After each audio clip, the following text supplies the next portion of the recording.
बिस्मिल्लाहिर्रहमानिर्रहीम। Programme view point के साथ मैं हूं इमरान यकूब खान। नाज़रीन, वज़ीर आज़म पाकिस्तान जनाब शहबाज शरीफ ने एक दफ़ा फिर PTI को मुज़ाकरात की दावत दे दी है और chairman PTI barrister Gohar Khan ने इसमें लचक भी दिखाई है और इसको खुश आमदीद भी कहा है। लेकिन क्या ये वाकई ही ये मुज़ाकरात हो सकेंगे, और ख़ास तौर पे ऐसे में कि जब मखसूस नशिस्तों के फ़ैसले के बाद आज़ाद अरकान को मुख्तलिफ़ सियासी जमातें कैच करने में लगी हुई हैं और PTI की हुकूमत जहाँ पे है खैबर पख्तूनख्वा, वहाँ के 35 अरकान के बारे में ये कहा जा रहा है कि वो जिस तरफ चले जाएंगे वो पार्टी वहाँ पे हुकूमत बना लेगी। प्रोग्राम में आज इस पर भी बात करेंगे और फिर इस पर भी बात करेंगे कि क्या पीपल्स पार्टी वाकई ही हुकूमत में शामिल होने के लिए लचक दिखा रही है। इस पे बात करेंगे और फिर इस पे भी बात होगी कि वज़ीर आज़म शहबाज शरीफ ने अपने दरीना दोस्त निसार अली ख़ान से मुलाकात की, क्या वो दोबारा सियासत में फ़ाल होने जा रहे हैं। प्रोग्राम के दूसरे हिस्से में बात करेंगे कि ईरान इसराइल जंग के बाद जो पेचीदगी और मसाइल पैदा हुए हैं, क्या उनका हल होगा या फिर दोबारा से जंग होगी। और फिर आखिरी हिस्से में मुल्की मीशत पर बात करेंगे। मौजूदा सियासी सूरत हाल पर गुफ्तगू करने के लिए ख़ास तौर पर हमारे साथ वज़ीर आज़म के कोआर्डिनेटर और सीनियर रहनुमा मुस्लिम लीग नून जनाब इख्तियार वली खान साहब मौजूद हैं। Thank you very much Khan साहब, आपने टाइम दिया। सर, यहीं से शुरू कर लेते हैं। सुना है आप KP में हुकूमत बनाने जा रहे हैं और जो 35,000 अरकान हैं उनसे राब्ते शुरू हो गए और आपको भी ये टास्क मिला है। Thank you very much Imran Yakub भाई। देखिए, मैं आपको बात बताता हूँ कि मियां नवाज शरीफ साहब जो हैं वो बिलीव रखते हैं कि जिसका मैंडेट हो उनको डिलीवर करने दें। ये 2013 में उनके ये फरमूदात थे। उन्होंने कहा था, हालांकि मौलाना साहब ने उनको कह दिया था कि अगर हम और आप मिल जाएं तो हम यहाँ पर अपनी हुकूमत बना सकते हैं। फिलहाल जो तहरीक इंसाफ है उनके पास 90+ की जो अददी कुव्वत है वो मौजूद है और नई सिचुएशन के बाद जो अपोजिशन की जमातें हैं जिसमें JUIF, मुस्लिम लीग नून, अवामी नेशनल पार्टी, पाकिस्तान पीपल्स पार्टी शामिल हैं, तो और ANP, तो इसमें ये सारी जमातों को मिला के हम 50+ आ रहे हैं। लेकिन इसके बावजूद ये भी एक हकीकत है कि पाकिस्तान तहरीक इंसाफ खैबर पख्तूनख्वा असम्बली में 3 फिक्शंस में ये तकसीम हो चुकी है और उसमें कोई एक धड़ा अगर टूटता है और हुकूमत, हम इनको नहीं गिराएंगे, हम बिल्कुल नहीं गिराएंगे, लेकिन अगर इनसे संभाला नहीं गया और ये गिर जाते हैं तो फिर हम अपनी हुकूमत बनाएंगे, डेफिनेटली बनाएंगे।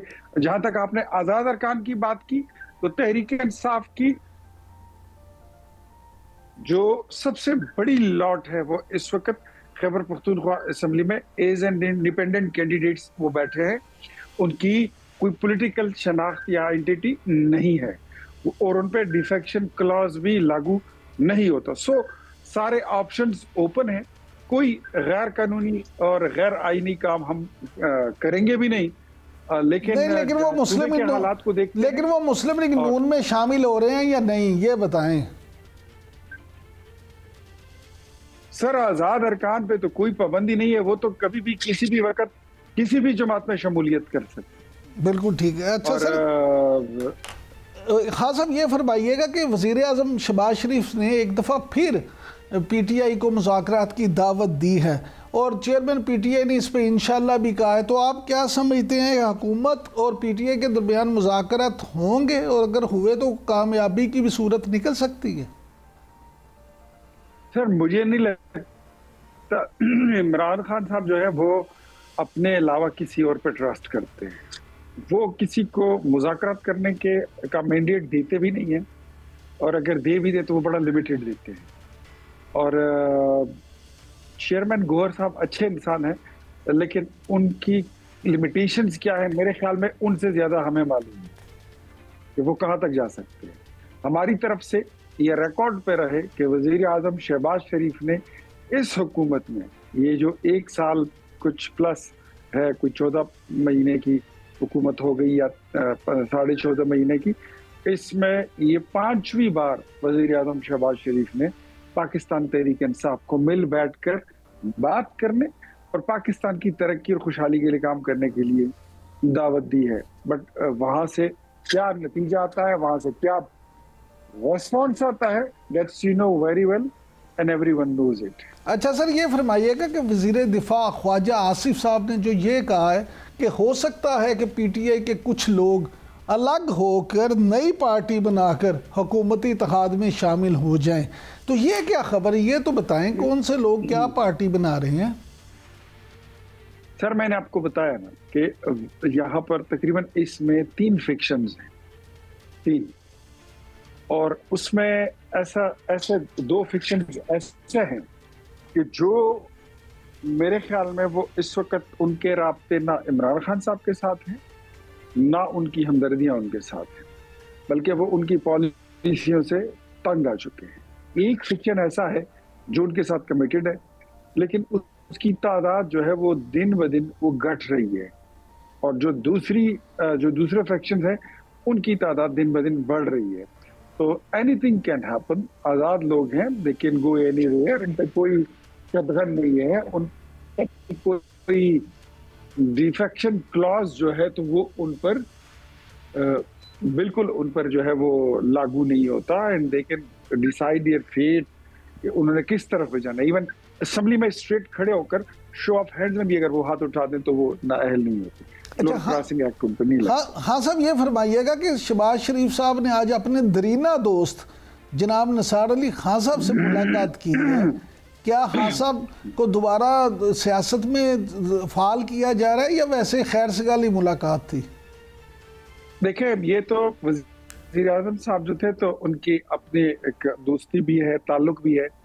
दूसरा ये भी आप देखें कि चौधरी निसार अली खान हमसे बिछड़कर या अपने ग्रुप से एक साइड पे होकर वो भी ना किसी तीसरी जमात में गए, ना उन्होंने कभी मियां नवाज शरीफ के खिलाफ, ना वजीर आजम शहबाज शरीफ के खिलाफ, ना मुस्लिम लीग नून के खिलाफ उन्होंने ना कोई बात की, ना कोई कलाम किया, और ना ही वो किसी ऐसे लोगों के साथ, ऐसे जत्थे, ऐसे ग्रुप के साथ वो मिल बैठे कि जो हमारे खिलाफ हो या वो पाकिस्तान के खिलाफ बात करते हो।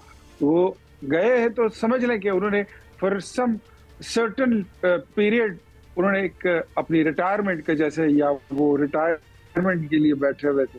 लेकिन मेरे ख्याल में वज़ीर आज़म शहबाज शरीफ साहब ने उनके साथ जो गुफ्तगू की है, मैं उसके बारे में ज्यादा तो नहीं बता सकता, लेकिन इतना मुझे पता है कि 2 सियासी लोग जब मिल बैठते हैं, सियासी लीडर मिलते हैं, तो वहां पर कोई मौसम पे सिर्फ बात नहीं होती, मलिका तरन्नुम नूरजहां के गानों पे बात नहीं होती, वहां पर सियासी बात भी होती है और बात से फिर बात भी निकलती है। और मेरे ख्याल में दिलों में जो कुछ थोड़ी बहुत वो कुदूरत थी या नाराजगी थी वो भी खत्म हो चुकी है, तो बस आगे चलना मुश्किल नहीं है। सर, आपका अपना ताल्लुक भी केपी से है और ये जो सानेहा सवात हुआ इसमें इतनी जानें चली गई, तो आप इसका असल जिम्मेदार किसे समझते हैं? अच्छा, इमरान याकूब भाई, जो स्वात का सानेहा हुआ है ना, this is something very shameful, very disgusting. मैं कहता हूं ना, ये इसमें कोई शक नहीं है कि हादसा दुनिया भर में होते रहते हैं, ट्रेजेडीज होती हैं, लेकिन सबसे बड़ी बात यह होती है कि हुक्मरान वक्त जो होता है, जिसको हाकिम वक्त कहते हैं, उसका रिस्पॉन्स क्या होता है, उसका रिएक्शन क्या होता है, वो क्या करते हैं, वही सारी चीज मैटर करती है। आप बबांग दोहल ये दावे करते हैं कि हमने मदीने की रियासत बना दी है, एक मिसाली सूबा बना दिया है, एक मिसाली पुलिस निजाम हमने राइज कर दिया, बेहतरीन ब्यूरोक्रेसी, अच्छे वजीर, बाशऊर लोग, नया पाकिस्तान, 2 नहीं 1 पाकिस्तान, मदीने की रियासत, एंड साथ ही साथ कहते हैं कि अमीर और गरीब के लिए एक निजाम तालीम, एक निजाम सेहत, एक निजाम इंसाफ हमने राइज कर दिया, और मिसाली हुकूमत है। आपके पास हेलीकॉप्टर, मेरे ख्याल में उसको आप उबर और चिंची की तरह इस्तेमाल करते हैं, वो भी नहीं है। 2 घंटे एक खानदान के 1.5 दर्जन से जायद लोग वो खड़े हैं और वो सिसक रहे हैं, वो आहो बका, वो कितनी गर्वनाक हालत से वो गुजरे हैं। बाप ने अपने बच्चों को, बच्चों ने अपने वालिदैन को, बहनों को, भाइयों को मरते डूबते और चीखते पुकारते हुए देखा। इससे मतलब क्या कोई हो सकती है कोई कोई ऐसी अंदोहनाक मौत? लेकिन उस पर फिर रिएक्शन क्या आता है? आपका रेस्क्यू 1122 कहां खड़ा है? आपका रिलीफ कमिश्नर कहां खड़ा है? आपका डीसी क्या कर रहा है? आपकी पुलिस क्या कर रही है? आपका एसी क्या कर रहा है? और इमरान खान साहब तो कहते थे कि हमने केपीके में स्विट्जरलैंड बना दिया है टूरिस्ट के लिए, आइए विजिट करें। टूरिस्ट का ये हाल होता है। आपके पास लेकिन लोग आते हैं। अच्छा फिर हाँ साहब, यहाँ ये भी तो सवाल है ना कि ये अपनी नवीयत का पहला सानहा नहीं है।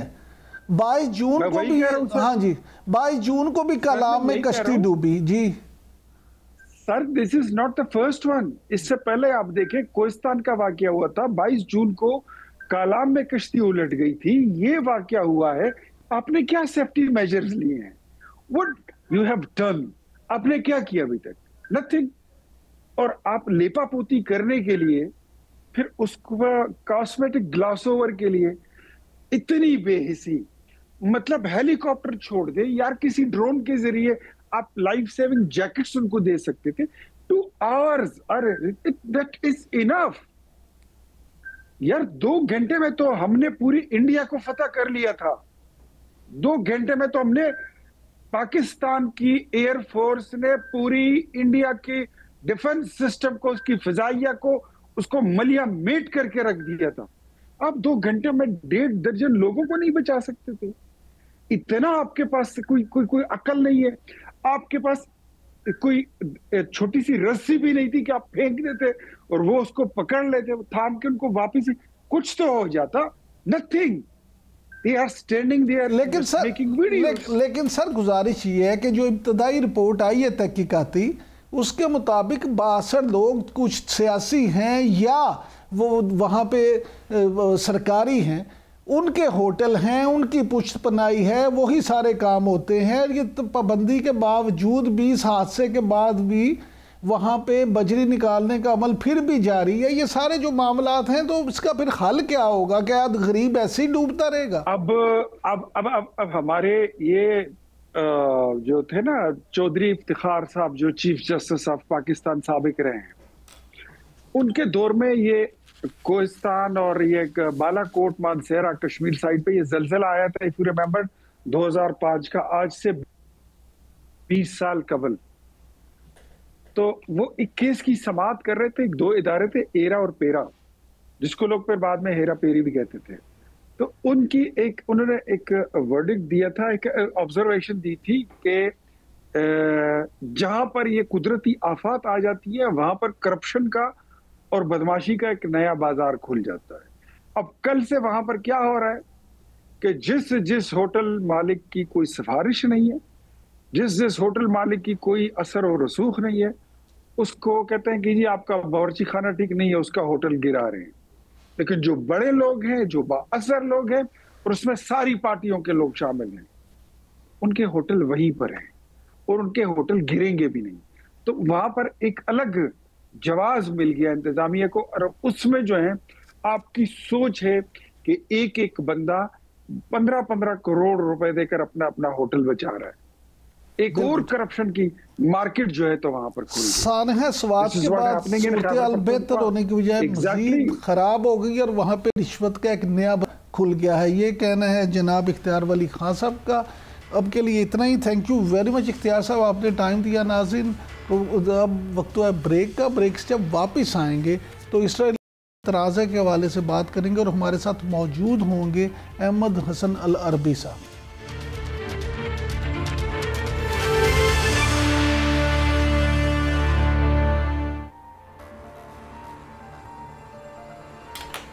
Welcome back. नाजरीन, ईरान और इसराइल की जंगबंदी तो हो गई है, लेकिन इस जंगबंदी के बाद भी कई पेचीदगियां जन्म ले रही हैं और कई मसाइल बढ़ रहे हैं।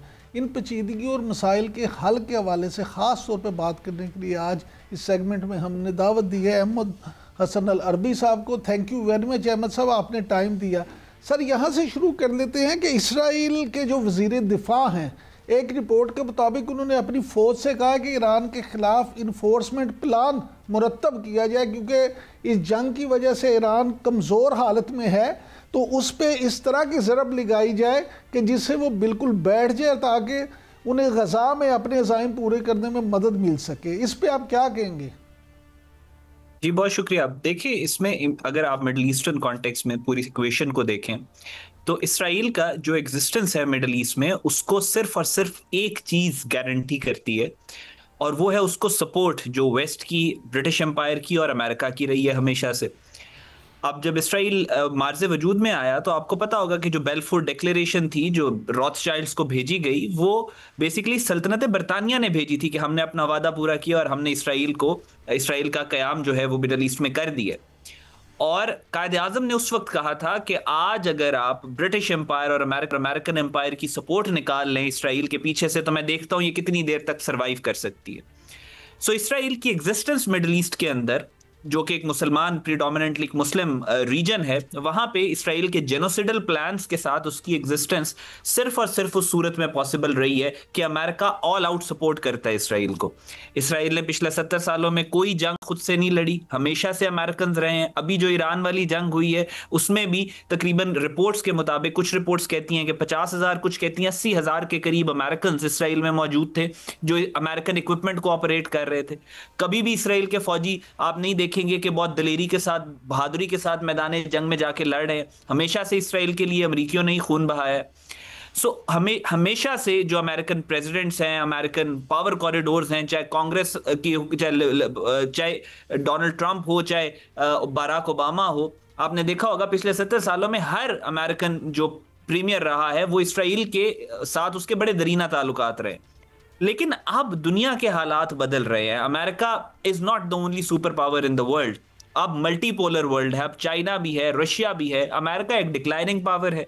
अमेरिका ने अपना फैलाव बहुत ज्यादा कर लिया था दुनिया में, और डोनाल्ड ट्रंप इस दफा जब इलेक्शन जीते हैं तो वो इस नारे पे जीते हैं कि मैं दुनिया के बाहर, जो अमेरिका ने अपने घर से बाहर निकल के जो जंगे अमेरिका लड़ रहा है, जो फैलाव है, मैं उसको समेटूंगा, और मेरे घर के अंदर जो प्रॉब्लम्स हैं, फिलाडेल्फिया की आप गलियां देखें, ऐसे ही लगता है कि ज़ॉम्बी एपोकलिप्स है। वहां पे ड्रग एडिक्शन इतनी ज्यादा है, होमलेसनेस दुनिया में जो अमेरिका के अंदर नंबर्स हैं बहुत ज्यादा इंक्रीज कर, लोगों के पास घर नहीं है, खाने के लिए लोगों के पास रोटी, सुसाइड रेट्स अमेरिका में बढ़ रहे हैं, इकोनॉमिक कोलैप्स अमेरिका में आ रहा है। तो डोनाल्ड ट्रंप ने यह कहा था कि मैं बाहर वाली जंगों से निकल के अमेरिका का जो घर है अपना, उसको मैं मजबूत करूंगा। अब अमेरिका पुल आउट करना चाह रहा है मिडिल ईस्ट से। तो ब्रिटिश एम्पायर की सपोर्ट पहले ही चली गई इसराइल को, अमेरिकन जो है वो अपनी सपोर्ट लेके जा रहे हैं। तो इसराइल और इसराइल का जो ग्रेटर इसराइल का प्रोजेक्ट है, वो इसराइल को इस वक्त अब एक गेम चेंज हो गई है मिडिल ईस्ट के अंदर। अब इक्वेशन चेंज हो गई है। अब इसराइल को अपनी बका की जंग लड़नी पड़ रही है। चाहते तो वो यही है कि ईरान को तबाह करें, लेकिन अमेरिका की सपोर्ट के बगैर ऐसा नहीं हो सकता। लेकिन इसमें सवाल फिर ये है कि फिर अगर ऐसी सूरत हाल है तो इसमें इन्फोर्समेंट प्लान कैसे बन सकता है या उस पर अमल कैसे हो सकता है? जी, बात जैसे मैंने आपसे अर्ज की कि इसराइल तो यही चाहता है कि मिडिल ईस्ट के अंदर ग्रेटर इसराइल बने। अगर ग्रेटर इसराइल नहीं बनता तो फिर पूरी यूरोप से एक आरामदेह माहौल से लाला के यहूदियों को एक अरब के सहरा के अंदर इन्होंने आबाद किया, एक आरामदेह माहौल से मुश्किल माहौल में लेके आए जहां पे चारों तरफ जंगे ही जंगे थी। तो उसके पीछे बयानिया क्या था, नैरेटिव क्या था? वो मजहबी बयानिया था, रिलीजियस नैरेटिव था, जो 1895 में थियोडोर हर्जल ने एक तैयार किया था और उसने कहा था हम ग्रेटर इसराइल बनाएंगे। तो ग्रेटर इसराइल बनाने के लिए इसराइल, अगर ग्रेटर इसराइल का कॉन्सेप्ट निकाल दे तो कोई भी यहूदी इसराइल में नहीं रहेगा। लिहाजा उसको पूरा करने के लिए आपको ईरान को तो तोड़ना पड़ेगा। अब वो ईरान को तोड़ने के लिए जो एनफोर्समेंट प्लान्स और ओडिड यीनॉन प्लान और ग्रेटर इसराइल प्रोजेक्ट और बाल्कनाइजेशन ऑफ मिडिल ईस्ट, वो सारा कुछ तो वो कर रहे हैं, प्लान तो वो कर रहे हैं। लेकिन जब तक America full fledged troops on ground लेकर इसराइल की मदद के लिए अपनी फौजें मिडिल ईस्ट में नहीं उतारता, तब तक वो प्लान्स धरे के धरे रह जाएंगे। क्या आपको लगता है कि इसराइल खुद से ये काबिलियत रखता है कि वो इन प्लान्स को पूरा करे? नहीं। तो इसराइल का एक अपना प्लान है, अमेरिका की एक अपनी गेम है, और मिडिल ईस्ट के अपने डायनामिक्स हैं जो कि आप देख रहे हैं कि बिल्कुल तब्दील होके रह गए। अच्छा, इसमें ये अब सब बताइएगा कि अमेरिकी जर्नल ने जो इंकशाफ किया है कि सबसे ज़्यादा अफजुर्दा यूरेनियम रखने वाली जो ईरानी एटमी थी साइट, उस पर तो बंकर बस्टर बम जो है वो गिराया ही नहीं गया। तो आप क्या समझते हैं, जो ये वहाँ पे थ्योरी है कि ईरान को सिर्फ चंद महीनों का नुकसान पहुँचा है, तो आपके ख्याल में क्या ईरान दोबारा फाल हो सकता है? और ऐसे में आप इस पे भी ज़रा कमेंट कर दें कि ईरान ने जो एटमी एजेंसी के सरबराह हैं उनके दौरे पे भी पाबंदी लगा दी है। ये इमरान भाई देखें, इसमें चंद महीनों का लोग कह रहे हैं कि ईरान पीछे चला गया। मुझे लगता है वो चंद महीने भी पीछे नहीं गया। जो बंकर बस्टर्स हैं उसको लेके बहुत सारे सवालिया निशान हैं। अब अगर वो एक्टिव न्यूक्लियर प्लांट्स से वो तीन, वो मशहूर ज़माना जो जिस पे अमेरिकन कहते हैं कि हमने अटैक किया, और अगर वो एक्टिव न्यूक्लियर प्लांट्स है तो फिर तो कंटामिनेशन फैलनी चाहिए थी, पूरे के पूरे शहरों के अंदर उसके असरात होने चाहिए थे, चिनॉर्बेल की तरह का वाकया होना चाहिए था। वो तो छुप नहीं सकता, लेकिन ऐसा कुछ भी नहीं हुआ। वो तस्वीरें, सैटेलाइट इमेजेस सामने आ गए कि अटैक से चंद घंटे कबल इन्होंने अपने ट्रक्स लगा के सारे का सारा उनको प्लांट्स को खाली कर लिया था। ईरान का जो मीडिया था, जो ऑफिशियल मीडिया था, उसने जब अटैक हुआ है जो बंकर बस्टर्स बॉम्ब्स के साथ, उसी वक्त उसने कह दिया था कि हमारे तो ये प्लांट्स जो हैं वो महीनों से खाली हैं। और फिर अमेरिकन जो CNN की आपने वो लीक्स देखी, उसमें आपने जिस तरीके से उन्होंने कहा कि ईरान को किसी किस्म का कोई नुकसान नहीं हुआ। फिर जो B-2 बॉम्बर्स के पायलट्स हैं जो वो चलाते रहे हैं, एक्स फॉर्मर, उन्होंने टेलीविजन पे आके बेतहाशा इंटरव्यूज दिए कि 6 फाइटर पायलट्स ये B-2 बॉम्बर्स के साथ 3 फैसिलिटीज को इतने कम पीरियड में खत्म करना नामुमकिन है, ऐसा नहीं हो सकता। तो फिर और उसके बाद जो ईरान ने फिर कतर के ऊपर एक अटैक किया जिसमें अमेरिका का कोई नुकसान नहीं हुआ, तो समझ में यही आता है कि ये अमेरिका और ईरान ने एक फेस सेविंग की है इस जंग को रोकने के लिए। उसमें ईरान के न्यूक्लियर जो प्रोजेक्ट है, जो इनका सिविलियन न्यूक्लियर प्रोजेक्ट है, उसको किसी किस्म का कोई नुकसान नहीं हुआ, और अमेरिकन बेसिस को भी किसी किस्म का कोई नुकसान नहीं। यानी आम अल्फाज में ये कहा जा सकता है कि एक फिक्स मैच था जो दोनों ने मिलकर खेला सिर्फ अपनी फेस सेविंग के लिए। जी, उसमें मैंने वैसे आपसे पहले जो बिल्डअप सारा किया, जो मिडिल ईस्ट की इक्वेशन की, वो यही थी कि इस सिचुएशन में अमेरिका जंग नहीं लड़ना चाह रहा, ईरान भी जंग नहीं लड़ना चाह रहा, इसराइल जंग करना चाह रहा है। तो आप इसको फिक्स्ड मैच एज सच नहीं कह सकते। आप ये कह सकते कि इसराइल ने अटैक किया ईरान के ऊपर और अमेरिका ने कहा कि हम, ये तो यूनिलैटरल अटैक है, हमें तो पता ही नहीं था कि अटैक कर दिया। आपको याद होगा मार्को रूबियो का यही बयान आया था। सो इसराइल इंस्टिगेट करना चाह रहा है जंग, अमेरिका उस जंग में से निकलना चाह रहा है, ईरान भी नहीं चाहता कि वो जंग लड़े। तो ये दो फोर्सेस हैं, एक प्रो वॉर एक एंटी वॉर, अमेरिका के अंदर भी मिडिल ईस्ट के अंदर भी। तो वो फोर्सेस की आपस में जंग है। एक फोर्स चाहती है कि जंग हो, एक चाहती है कि जंग ना हो। और पाकिस्तान इसके अंदर, पाकिस्तान का बहुत अहम और कलीदी किरदार है। Pakistan has emerged as a regional stabiliser. Pakistan pro peace जो वॉइस है उसके साथ खड़ा है। पाकिस्तान ने अमेरिका के लिए, डोनाल्ड ट्रंप के लिए एक नया मॉडल प्रेजेंट किया है कि आप अमन की बात करके, दुश्मन को डिटर करके, रीजनल स्टेबिलिटी लाके भी दुनिया के हीरो बन सकते हैं, जिस तरह मार्का हक के बाद पाकिस्तान बने। सो आपने उसी तरह देखा कि डोनाल्ड ट्रंप या पीस की बातें कर रहे हैं, अमन की बातें कर रहे हैं। पहले उसने ईरान इसराइल की जंग रुकवाई, अब वो गाजा की जंग रुकवाने की बात करे। तो अमेरिका तो चाहता है कि मजीद जंगे इसराइल मजीद जंगे ना करे और अमेरिका उन जंगों में इसराइल का आलाकार ना बने। लेकिन इसराइल में एक फैशिस्ट, एक पागल की हुकूमत है जिसका नाम नेतन्याहू है, और उसके फैशिज्म का, उसके पागलपन का अंदाजा आप इस बात से लगाएं कि जो चीफ रेबा है इसराइल का, उसने नेतन्याहू को कहा है कि तुम आखिरी वजीर आजम हो, तुम्हारे बाद हमारा मसीहा आएगा जिसको हम दज्जाल कहते हैं। सो वो ऑफिशियल है, टाइम्स ऑफ इसराइल में छपा है, जेरूसलम पोस्ट में छपा है।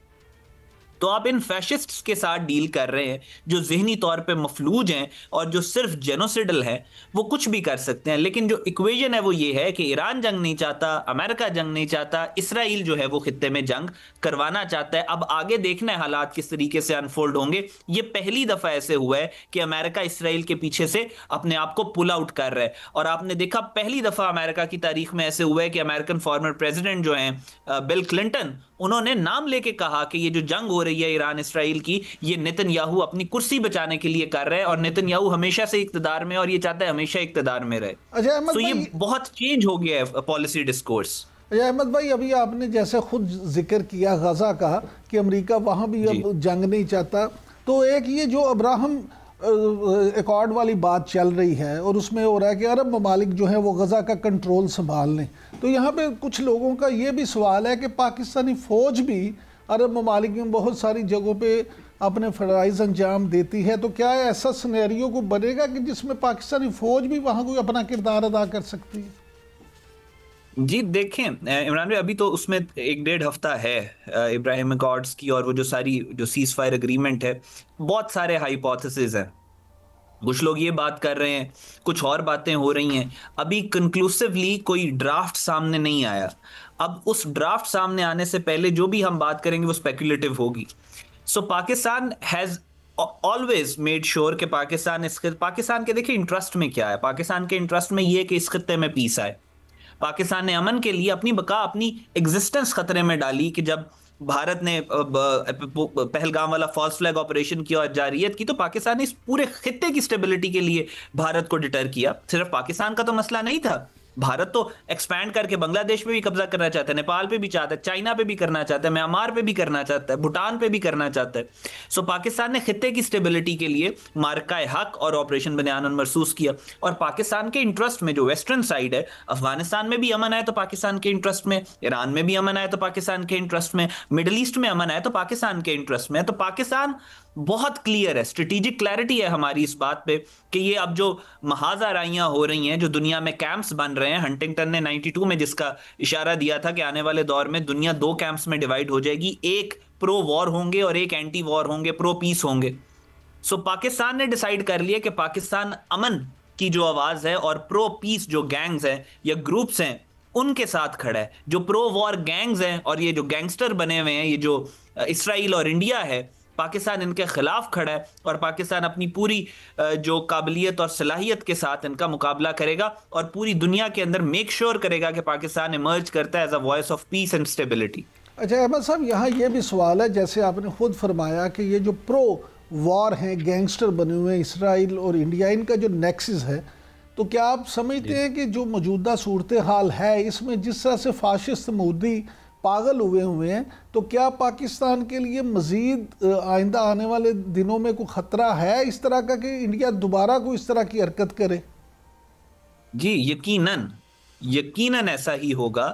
इनकी जो तैयारियां, जंगी तैयारियां ये कर रहे हैं, आप अगले 1-2 माह 3 माह ये बड़े सेंसिटिव हैं पाकिस्तान के लिए, स्पेशली अगस्त सितंबर के मंथ्स। और अभी इनकी जो तैयारियां, जिस तरीके से वेपन प्रोक्योर कर रहा है इंडिया, जिस तरीके से ये बावले हुए हैं, हथियार पे हथियार लेते चले जा रहे हैं, ड्रोन्स इन्होंने इसराइल से मजीद लिए हैं, और जिस तरीके का इनका पॉलिटिकल रिटोरिक है, जो सियासी बयानियां इनका चल रहा है कि ऑपरेशन सिंदूर अभी रुका नहीं है, अभी तो ये आगाज हुआ है और हम दोबारा अगला अटैक करेंगे पाकिस्तान के ऊपर, और ये कंटिन्यूड रहेगा प्रोसेस। और दूसरा, इंडिया को जिस तरह से पूरी दुनिया में जिल्लत उठानी पड़ी है, और उसकी फौज जो है, जो वो अपने आप को पोर्ट्रे करता था एक मिलिट्री माइट के तौर पे, और ये शो करता था कि मैं चाइना को भी कंटेन करूंगा और पाकिस्तान को भी तबाह करूंगा, इंडिया की रेपुटेशन तबाह हो गई। और इंडिया का जो थॉट प्रोसेस है, उनको ये लगता है कि अगर उन्होंने दोबारा वापस अपनी खोई हुई इज्जत कमानी है तो उसका एक ही रास्ता, और वो है कि वो पाकिस्तान के ऊपर हमला करे। दूसरी इंपॉर्टेंट बात यह है कि नरेंद्र मोदी के जो गले के इर्द गिर्द फंदा है, जो बीजेपी वालों ने ही डाला हुआ है, वो मजीद टाइट होता चला जा रहा है। मोदी के खिलाफ कू है। सुब्रमण्यम स्वामी खुल के अब मोदी के खिलाफ एक बगावत कर रहा है कि मोदी ने पाकिस्तान के अभी तक टुकड़े नहीं किए और हमें योगी आदित्यनाथ को लेके आना है कि जो कि पाकिस्तान को तोड़े। तो वो माइंडसेट जो है, वो जो फैशिस्ट हिंदुत्व माइंडसेट है, जिनको सोते जागते उठते बैठते सिर्फ और सिर्फ पाकिस्तान ही नजर आता है, वो they are itching for a war, and it is highly likely कि अगले आने वाले 2 से 3 महीनों के अंदर कोई मिस एडवेंचर इंडिया कर सकता है। और ये बात मैं इस वजह से कर रहा हूं कि वो जो वेपन्स खरीद रहे हैं और जितनी तेजी से खरीद रहे हैं, जो पूरी दुनिया को वो डेडलाइंस दे रहे हैं कि हमें 30 दिन में इतने हथियार चाहिए, हमें 45 दिन में इतने हथियार चाहिए, ये जो सारा कुछ वो कर रहे हैं, ये एक क्लियर टाइमलाइन की तरफ इशारा कर। बहुत शुक्रिया जम्मद हसन अलवी साहब। नाज़रीन, आपने अहमद साहब की गुफ्तगू सुनी। अब वक्त हुआ ब्रेक का। ब्रेक से जब वापस आएंगे तो मुल्की मीशत के हवाले से बात करेंगे और हमारे साथ मौजूद होंगे डॉक्टर इकरामुल हक। कहीं मत जाइएगा।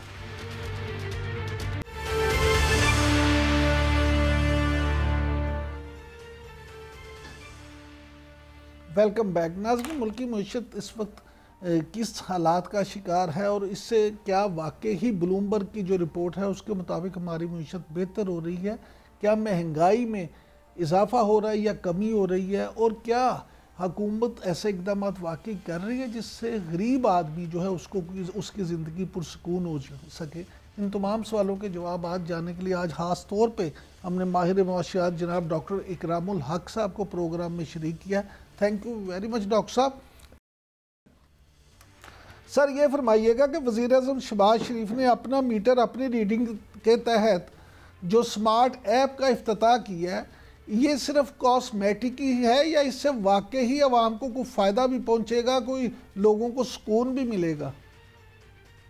जी बहुत शुक्रिया। एनर्जी सेक्टर में सबसे बड़ा मसला जो है वो लाइन लॉसेस का है, मगर इसमें बहुत बड़ा डिफॉल्टर तो खुद गवर्नमेंट के महकमे हैं जो वक्त पे बिल जमा नहीं करवाते, और बहुत से एरियाज में आपको पता है कि हम बिल हासिल नहीं कर पाते हैं।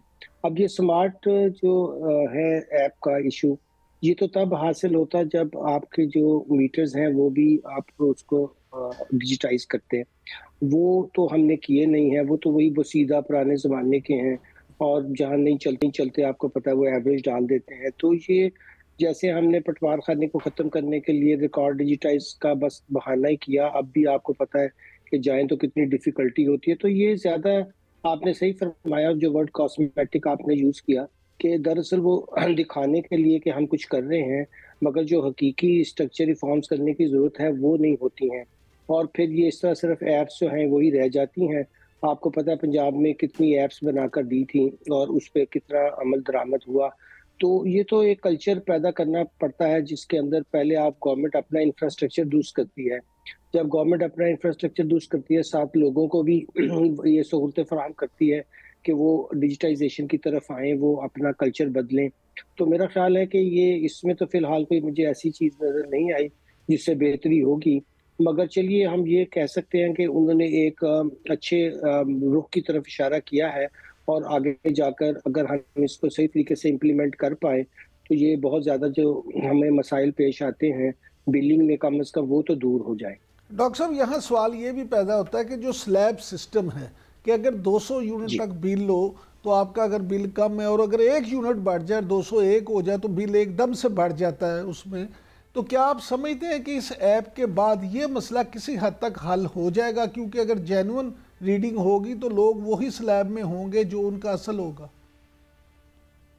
जी बिल्कुल, लेकिन देखिए ना इसमें एक खराबी ये भी आती है कि लोग फिर बिला वजह जो ज़्यादा भी इस्तेमाल कर रहे हैं वो भी मिलाकर कोशिश करते हैं कि हम 200 के अंदर ही रहें। जैसे मुझे याद है कि जो बहुत से लोगों को जिनको फिक्स्ड सहूलत हासिल है कि अगर आप इतने यूनिट इस्तेमाल करें तो वो आपको कोई, हम गवर्नमेंट की तरफ से उसका बेयर कर लेंगे। जैसे ही आपको पता है बहुत से गवर्नमेंट ऑफिशियल्स को भी और जजेस को भी, तो वो फिर वहाँ खुद ही मीटर रीडर्स को कह देते थे कि भाई मेरा तो इससे यूनिट से ज़्यादा नहीं आना चाहिए, ये तुम्हारी जिम्मेदारी है। तो वो फिर और भी ज़्यादा पावरफुल हो जाते थे। जब कोई बहुत ताकतवर आदमी ये कहे कि ये काम खराब करना है तो वो तो फिर सारे पार्टी बन जाते थे।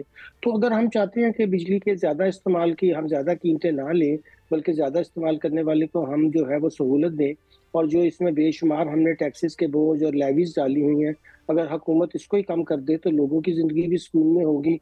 और जो मैंने अर्ज़ किया था कि जो हमने अपना इंफ्रास्ट्रक्चर इम्प्रूव करना था उसकी तरफ तवज्जो दें। आपको याद है कि एक ज़माने में ये कभी भी नहीं होता था कि थोड़ी सी हवा चले, बारिश आए तो आपकी लाइनें ट्रिप कर जाएंगी। अब तो ये रूटीन की बात है। तो लोगों को जो इसके में दुश्वारी पेश आती है, जो अब कोई सोलर लगाता है, कोई और बैकअप्स के सिस्टम अपने लिए क्रिएट करता है, वो इसलिए करता है कि वो हुकूमत की जो है कारकर्दगी से नाखुश है। और ये सारे डिस्कोस को अगर हम प्राइवेटाइज करें, क्यों क्या जरूरत है हुकूमत को बिजली बेचने की? अगर आपने बनाई भी है तो आप आगे प्राइवेट कंपनीज को कह सकते हैं कि भाई इसकी जो तफसील है, जो इसकी रिकवरी है, वो आपकी जिम्मेदारी है, हमारी। आप बल्क के ऊपर बेच दें और अपनी जान छुड़वाएं, क्योंकि ये निज़ाम जब तक सरकारी चीज़ों में रहेगा कभी कामयाब नहीं होगा। बिल्कुल ठीक। डॉक्टर साहब ये फरमाइए कि ब्लूमबर्ग की जो ताज़ा रिपोर्ट आई है जिसके मुताबिक गुज़श्ता 12 माह में पाकिस्तान ने दुनिया भर में सबसे ज़्यादा खुद मुख्तार डिफ़ॉल्ट रिस्क में कमी जो है की है, और ये जो है ये 59% से कम हो के 47% पे आ गया है। तो इसको आप किस तरह से देखते हैं? क्या ये वाकई ही एक अचीवमेंट है?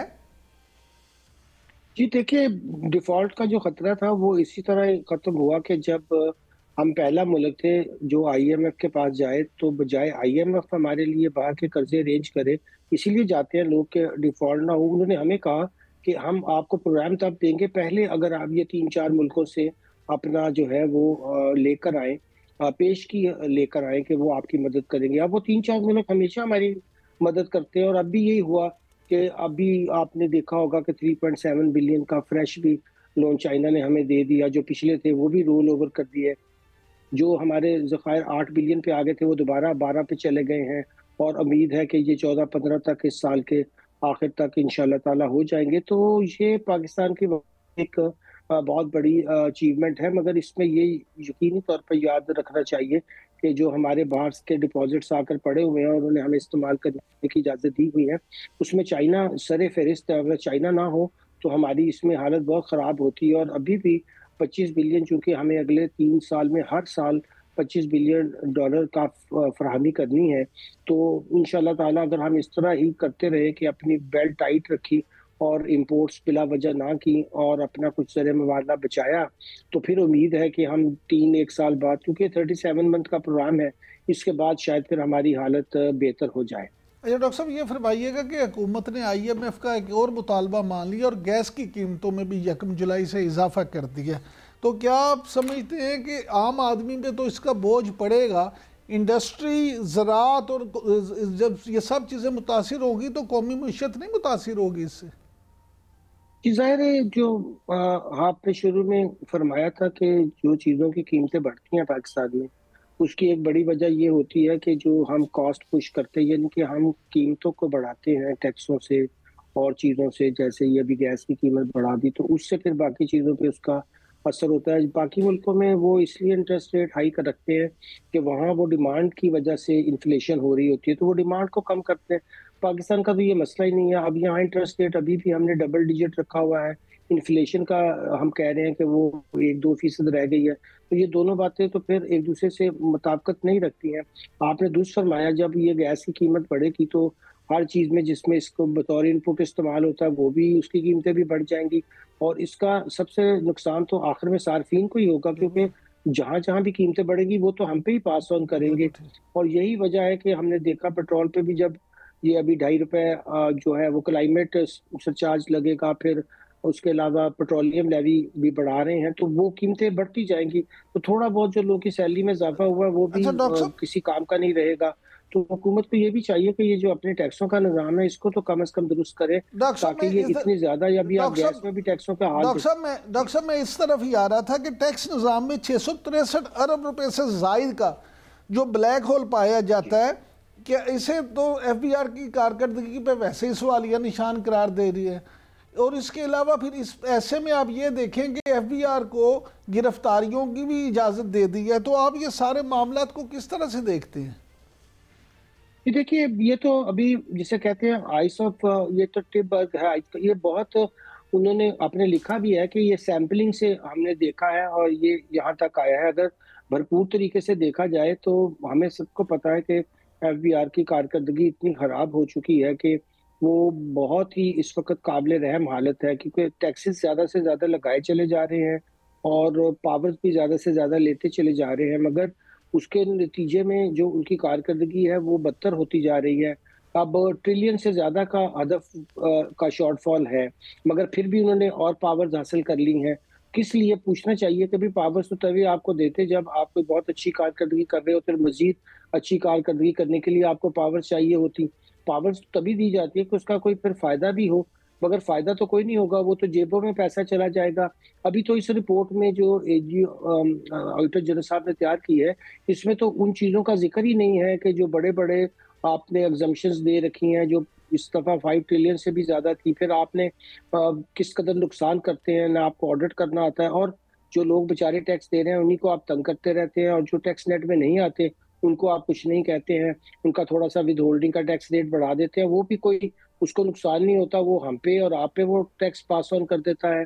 तो मेरा ख्याल है कि बहुत संजीदा कोशिश करनी चाहिए कि FBR जब तक इस हालत में रहेगा जैसे थाना कल्चर है, वो फिर कभी भी हम जितना भी पैसा उस पर लगाएंगे वो बेकार ही जाएगा। तो इसको बदलने के लिए पहले तो माइंड सेट को चेंज करना, अगर हम उन्हें और सहूलतें देते जाएंगे और ताकत देते जाएंगे, जैसे थानेदार के बाद बहुत ताकत है, बहुत पावर है, वो जिसको चाहे जो मर्जी केस उस पर बना दे, चाहे उसको हद में डाल दे, चाहे उसके ऊपर शरिया लॉ लगा दे, चाहे तो कोई दफा लगा दें, इनका भी यही हाल हो चुका है। तो जब तक इनका माइंडसेट नहीं चेंज करेंगे, ये कोई भी बेहतर नहीं होने वाला है। जब तक माइंडसेट चेंज नहीं तब तक एफआईआर में कोई तब्दीली नहीं आएगी, और थाना कल्चर बनाने से आप एफआईआर को बेहतर नहीं कर सकते। ये कहना है डॉक्टर इकरामुल हक साहब का। Thank you very much doctor साहब, आपने टाइम दिया। नाज़रीन, अब प्रोग्राम का वक्त ख़त्म हुआ, आज के लिए इतने। अब आपसे मुलाकात होगी अगले हफ्ते, तब तक के लिए इजाज़त दीजिए। अल्लाह निगहबान।